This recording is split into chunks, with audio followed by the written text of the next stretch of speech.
Olá, meninos e meninas, pais e mães. Espero que todos vocês estejam muito bem.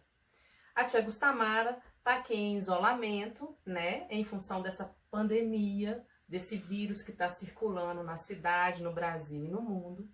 E sentindo muita saudade de vocês todos. O que a gente resolveu fazer em função dessa saudade imensa que a gente está sentindo?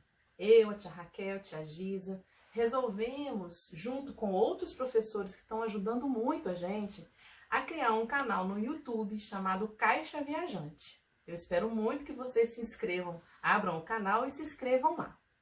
Para aproximar um pouquinho mais a gente, a tia Gustamara resolveu criar uma sessão que chama Curiosidades na Quarentena. E essa sessão eu vou trazer diferentes assuntos para vocês sobre coisas curiosas no mundo, no Brasil, em Juiz de Fora, que envolvem a nossa vida, tá? Nossa primeira sessão vai ser sobre o quadro muito famoso, que é um quadro do Leonardo da Vinci, chamado Mona Lisa, ou Gioconda. E esse quadro envolve muitos mistérios. Envolve o mistério de quem que é aquela mulher, envolve o mistério de por que ela está sorrindo ou para quem ela está sorrindo. E nós vamos pensar sobre este quadro, ok? O Leonardo da Vinci tem que ser lembrado quando a gente vai tratar sobre a Mona Lisa. E ele é um dos maiores gênios da história da humanidade. Suas contribuições ultrapassaram os anos da arte, com a Última Ceia, o quadro da Mona Lisa. Ele é uma das figuras mais importantes de um movimento que se chama Renascimento. Esse movimento aconteceu a partir do século XV e XVI e ele acontece mudando toda uma lógica artística, cultural e científica na Europa, tá? Ele, além de ser um pintor, ele também é cientista e é inventor. Da Vinci é um homem na frente do seu tempo. E ele é considerado por muitos um cara que lá no século XVI, 1500 e bolinha, já falava sobre anatomia humana, já falava sobre matemática, arquitetura, engenharia civil. E olha para vocês verem, ele nasceu em 15 de abril de 1452, numa vila que chama Vila da Vinci, na Toscana. E é interessante pensar que naquela época as pessoas não tinham sobrenome. Elas carregavam os lugares de onde elas nasciam. Então, Leonardo da Vinci é porque é o Leonardo da Vila de Vinci. É mais ou menos pensar que a tia Gustamara de São Pedro, hoje, né? Se a gente for imaginar bem, ele passou sua juventude toda, com toda essa genialidade em Florença, durante o governo dos Médicis, e depois ele morou em Milão, morou em Roma, morou na França. E desde então ele registrava, ele anotava tudo num caderno, fazia rascunhos, ele anotava os pensamentos, as emoções, seus planos, suas reflexões. Ele era um cara criativo ao extremo. E uma das grandes questões muito importantes dele é que ele associava a arte com a ciência.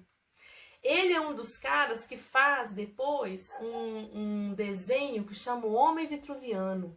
E ele vai mostrar a anatomia do homem, assim, muito interessante. Por incrível que pareça, hoje, dia 2 de maio de 2020, tá fazendo 501 anos da morte de Leonardo da Vinci. Ele morreu no dia 2 de maio de 1519.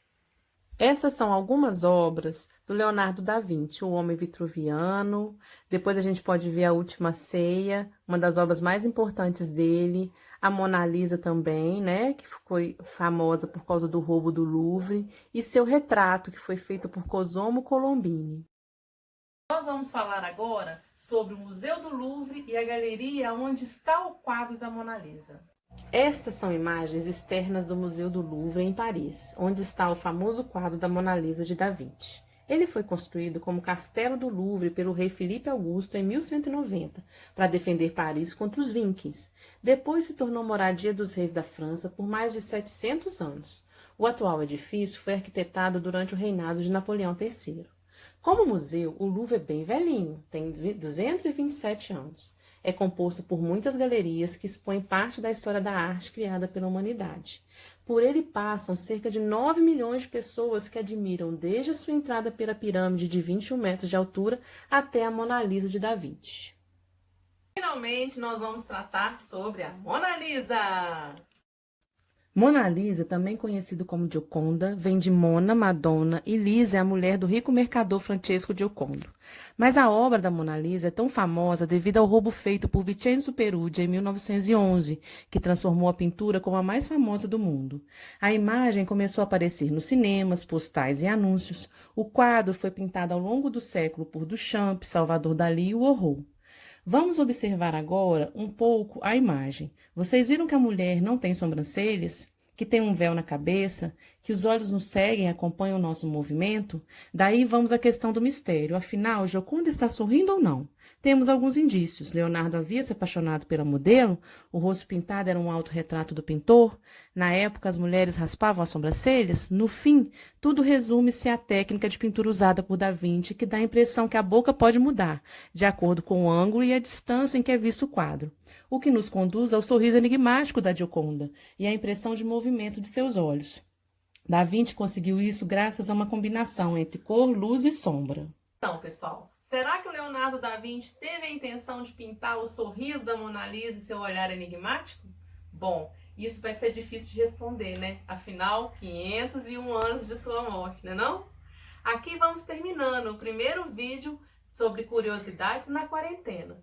Quero muito deixar um abraço para vocês e agradecer minha filhota Ana Luísa, que me ajudou muito com este vídeo. Até mais, beijo!